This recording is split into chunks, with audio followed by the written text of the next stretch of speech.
Kia ora, tamariki mā, and welcome back to The Word. I wonder if any of you have ever heard the word mourn before.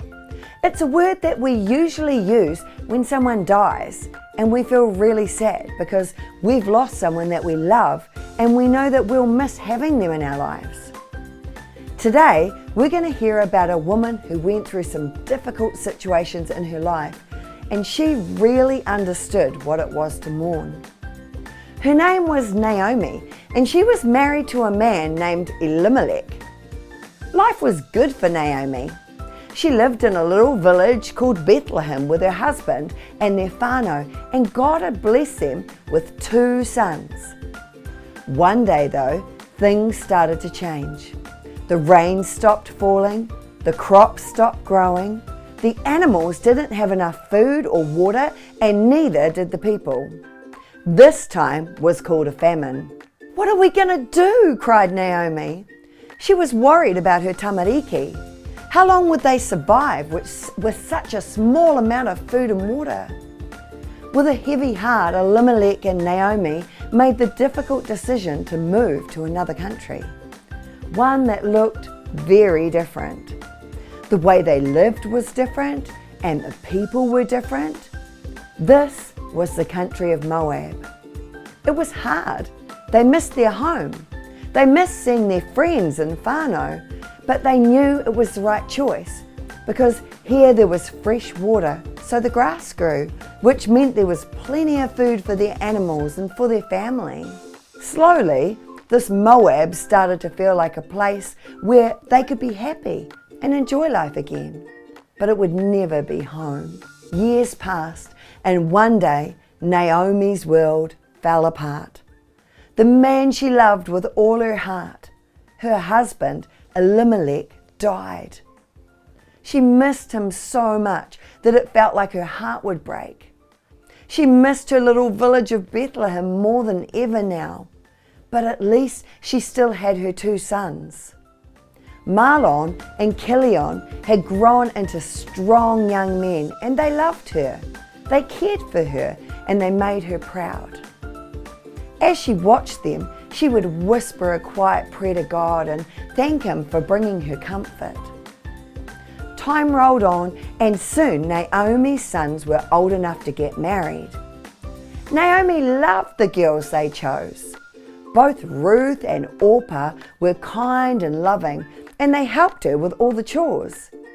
They would sit by the fire each night and laugh and cook and share stories with Ruth and Orpah about their past and what life was like in their little hometown of Bethlehem.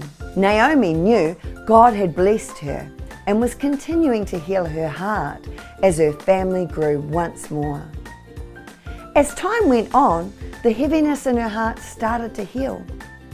But again and again, sadness and mourning came to Naomi's home when both Mahlon and Chilion died. "Why, Lord? Why does this keep happening to me?" Naomi would cry. She didn't understand why she had to lose so much. Her home, her husband, and now her children. She still had her wonderful daughters-in-law, but she couldn't ask them to carry this heavy load. Naomi had heard that things had improved back home in Bethlehem. The famine was over.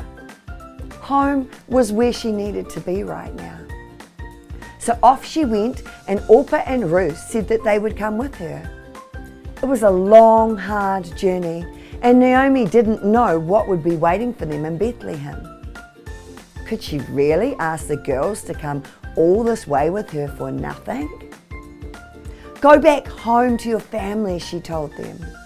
She didn't want to say goodbye, but she honestly believed that they would be happier back home. Orpah cried and said her goodbyes. She loved Naomi very much, but her place was back home with her whānau. Ruth, on the other hand, would not leave. "I can't leave you. Wherever you go, I'm coming too. Wherever you live, I'm going to live there as well. I will learn to love your people. They'll become my people. And your God? Well, He'll be my God. So once again, they set off for Bethlehem, both still broken-hearted for those they had loved and lost, but also feeling the comfort of knowing that they had each other and a God who would never leave them. As lifelong followers of Jesus, we don't get to avoid sadness when we lose people we love or things that really matter to us. But we can definitely know that God will journey with us through those sad times, and He will definitely bring us comfort.